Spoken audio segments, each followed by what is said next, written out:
I really like how this is all sitting here right up at the top. We got everything here.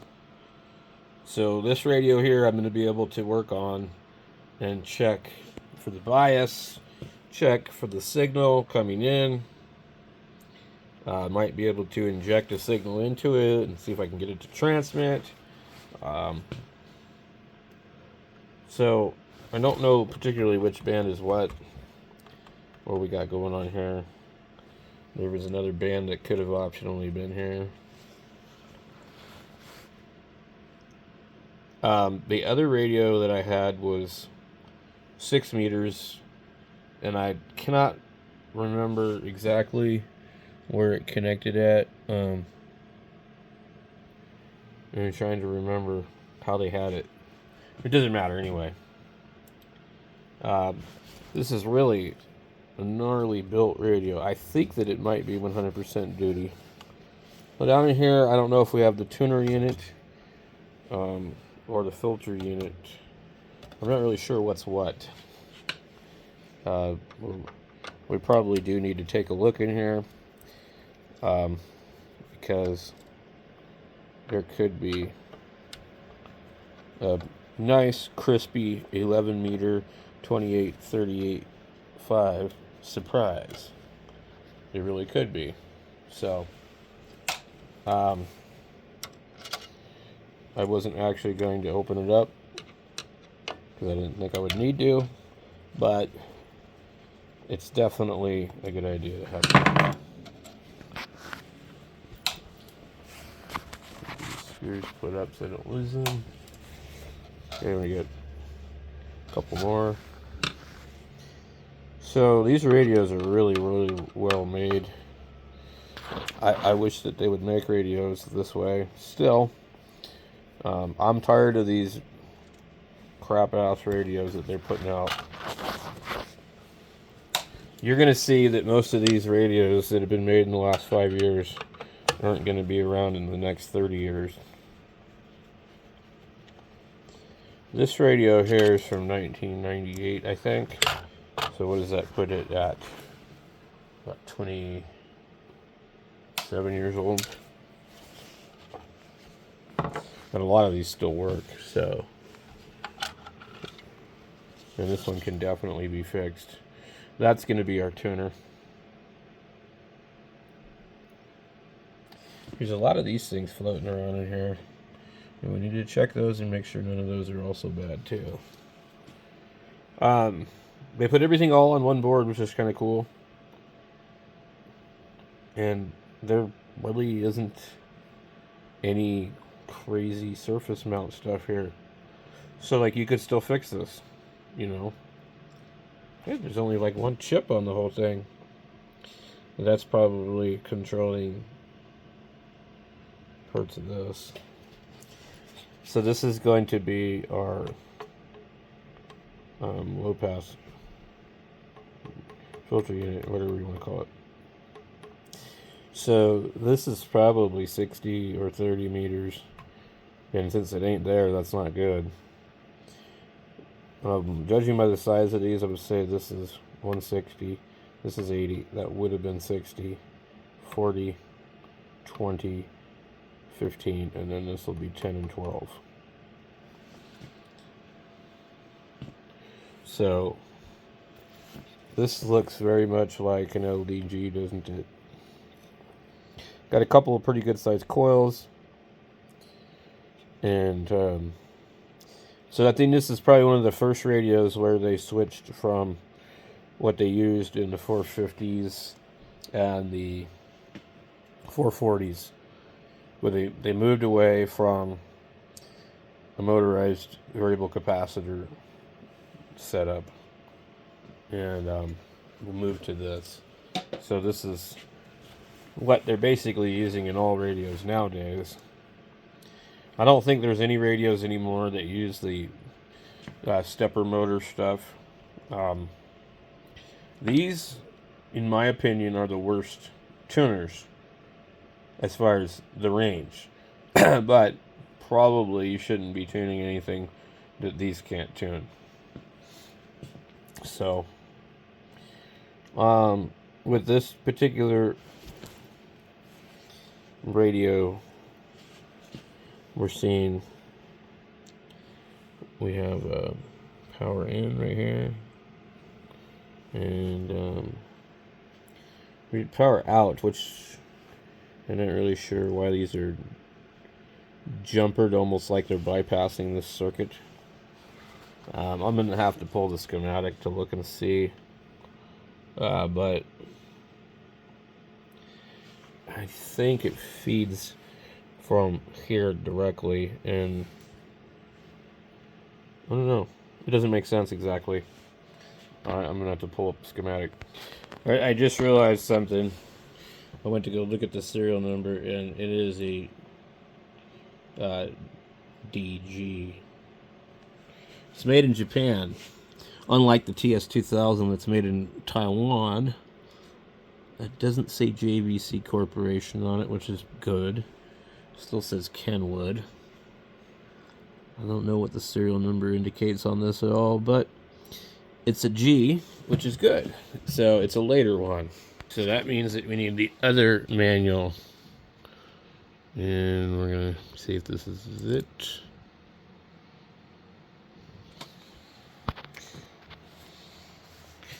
Because they made some changes between the G and the non-G. So there's a 570S and there's a 570D. And then there's a SG and DG. And it's something to do with the change in the DSP implementation. And we can see here, 1998 to whatever, 89, or I mean 99. There's probably a way to get a better idea of what the year of this radio is, but probably about 1999. So let's take a look here. I'll get this on the tripod so I don't have to hold it. Okay.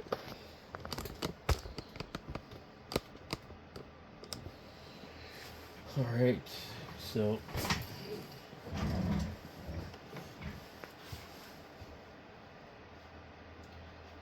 final unit. Okay.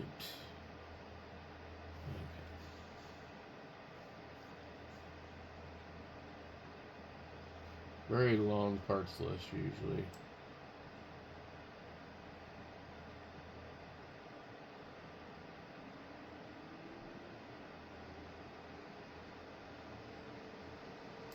Okay.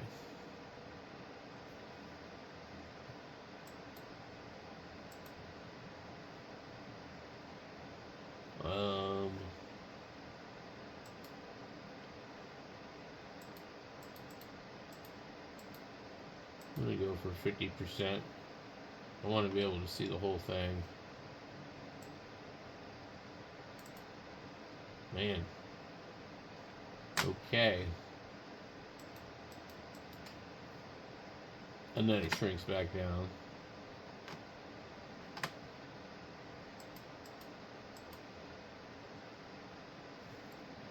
We're at 80, 90, 100. So we got adjustments. There's a service adjustment mode. There's a way to get into this service menu. And that's how they really want you to do any kind of adjustment on this radio. Transceiver is adjusted by the normal method and by a method using the service adjustment mode, automatic adjustment. There are adjustment items in the menu, 0 through 51, in the service adjustment mode.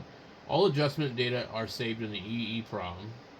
When the service adjustment mode is entered, data is read from the EEPROM and placed in the CPU RAM so that it can be modified. The EEPROM is updated, and when data is written in menu number 51. The operating and procedure, entering the service mode adjustment. Before turning the power on, insert the adjustment jig into the accessory 2 socket, which is pins 8 and 9 from what I understand.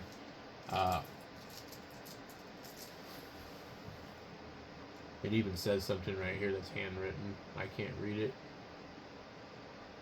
but it does look like pins 8 and 9. Hold down the noise reduction key in the LSB USB key and turn the power switch on.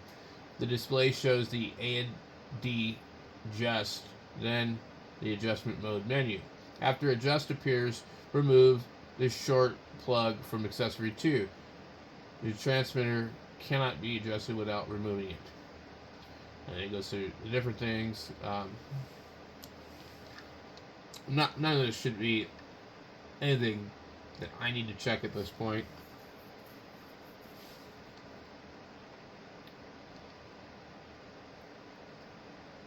I'm not trying to adjust anything. I'm trying to diagnose the failure issue. Okay, here's the adjustment points. VR2 is probably the bias.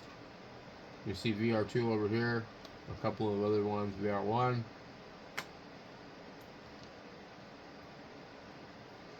Let's see. VR1 and 2 is final idling current, and we're going to be testing that too, probably, unless we find something first. VR4 AT amplitude, TC1 is null. Okay, none of that is really important at this point. This is the other board. TRX unit. Okay. We got the reference oscillator, which we know must be working because it receives. We have the TX amp. We're going to need to check that. VR3. I'm wondering where that's at.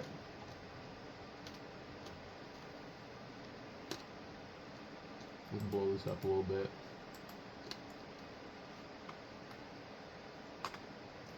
We got VR2 over here. VR3 is right here. And then there's a connector right here, which might be... Okay. Over here is the RAT, or the RAT spot. And that is one that comes up over here.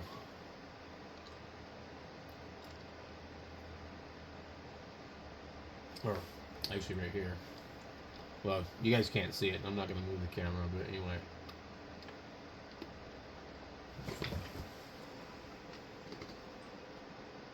CN2 RAT.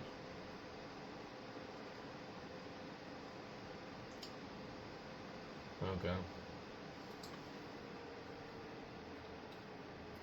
And then we got the DRV. We need to figure out where the DRV is. Got CN7, CN2,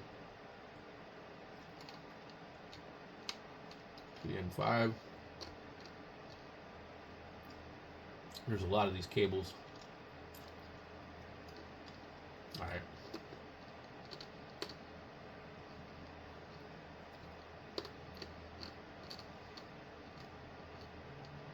Pretty good scan.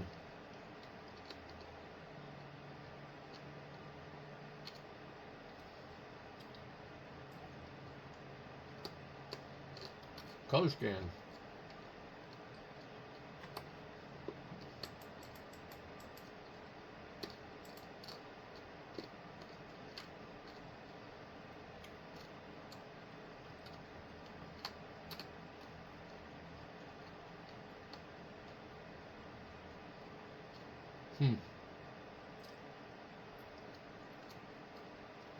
Okay. So TRX unit, CN10, goes to CN1.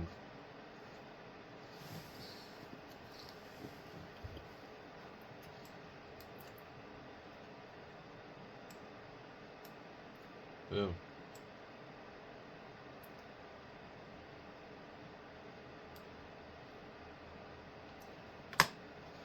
Shrink this down.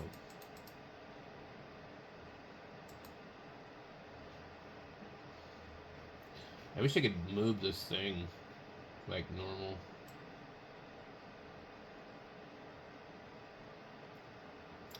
Okay, so this shows us the bands that we're actually looking at on those ones I was showing you guys earlier. 2.49 megahertz. 2.5 to 4. 4.7 to 4.9. It completely skips 5 megahertz. 7.5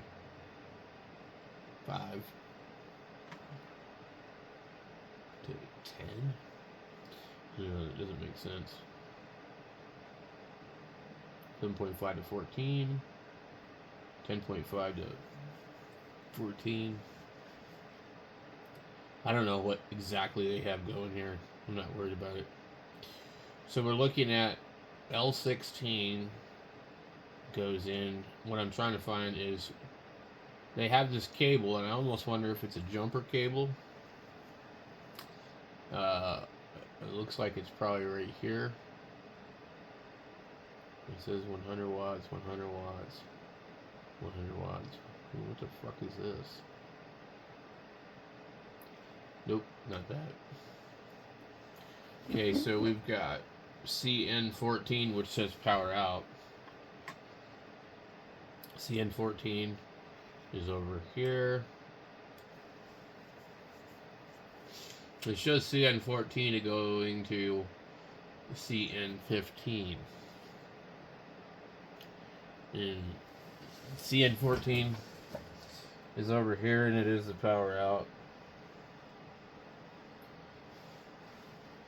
And then CN15 shows to be the power in. And that appears to go to L18, which I need to find. Okay. Okay, L18 is right here. How does that go to that?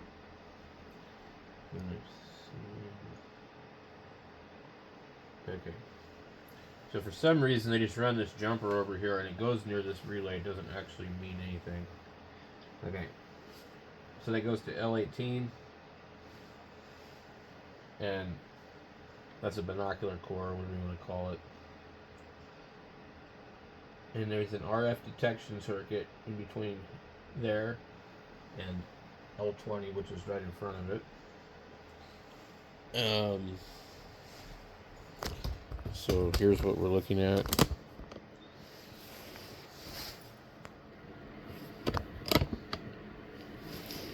That one right there, power's coming in, going over here to L18, which then goes to L20, and then I think goes to L21, and then there's a couple of adjustments here. These are points of interest in case we need to check where the power is disappearing. Let me scroll over our schematic. Okay, so L21 goes to K2, and I don't know where K2 is. K2, okay, K2 is over by one of the antenna relays. And then K2 goes to K1. Yeah, see K2, where's K1? Antenna in and antenna out. Okay, there's K1, and then there's K3. So those are these ones back here that we're looking at. And then we have these bulbs labeled D11 and D10. And these could be blown also, and you would have no transmit. But you would probably see a high SWR. There's a couple of these. There's two here, and there's one over there. So, let me see if I can... Okay. We see the relays, and it looks like K1 will determine whether or not the tuner is in or out. So that's kind of where we're looking at right there. So K1, and where's K2? That's K3. Okay, K2 starts first over here, TXRX. Okay, there's some other crap here. Antenna 1 and antenna 2.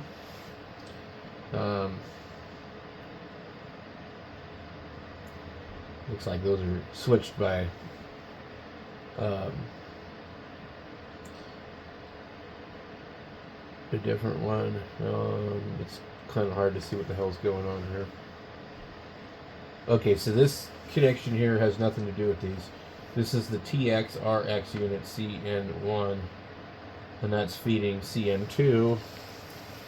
So CN2, let me look and see where that's at. TXRX unit. Okay, that is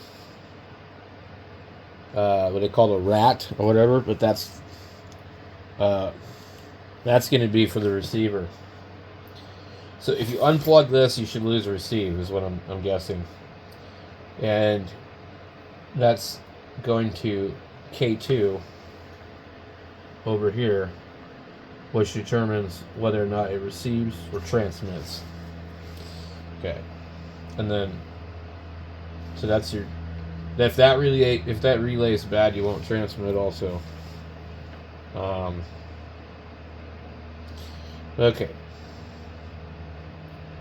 K3, if K3 is bad, that switches to different antenna ports. I don't know what K1 does. K1 says AT in or through. Okay, K1 selects automatic antenna tuner, on or off, and K3 is antenna port A or B. And K2 is transmit receive. Okay, so we got all that there. Those are areas of interest to check out. Okay. So,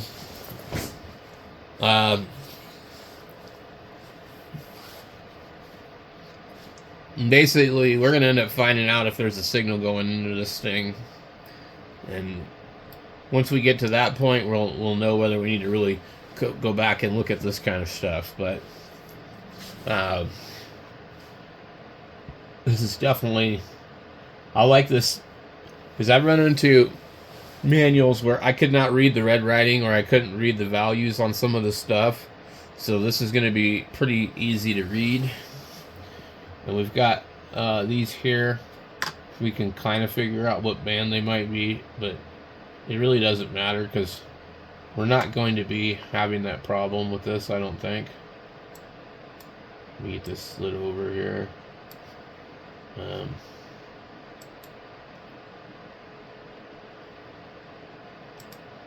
Interesting. Okay. And here is a image of the board.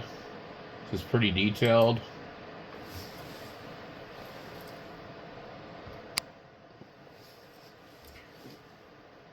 So this is really good. Okay. So we got the TXRX unit right here, which I want to zoom in on. And I'm going to try and have a good look at it. I need to be in a little bit closer than that. Okay, so this goes to the final unit. This is where here we're going to be, I still can't read this real well. Okay, the final unit.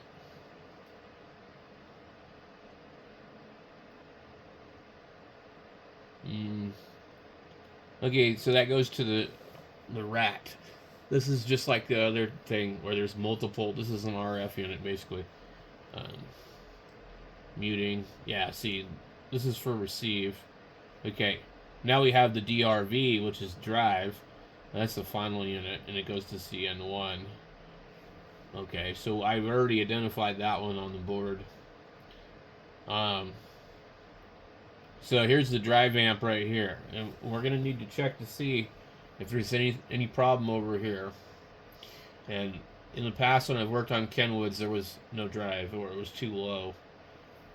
And it was also issues with some of these voltages here that are in the red, you're going to need to, you know, check and see, are they normal at this position? Because here's the drive amp. So we need to make sure that in TX we have 1.2 volts bias going to it, and then 5.6 volts right here, because they're applying a 1.2 volt to the base to make this transistor conduct, basically. There's lots of spots where there's voltage that you can check just to kind of see if there's an issue. I probably could start from the beginning and go to where, like, you know, the power goes into the radio and make sure all that's normal. Sometimes that's really the best place to start, even though we think we know what's wrong with this to a degree. So with this unit here, I don't think I need to worry about it at this moment until I test it.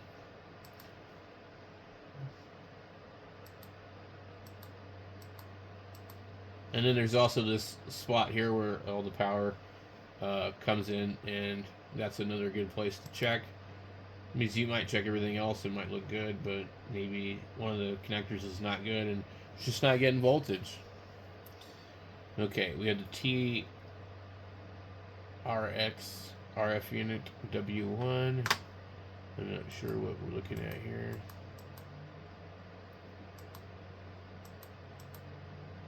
One of these will feed the drive unit, I think. Alright. Okay, so I've already figured out what the wire was I was curious about.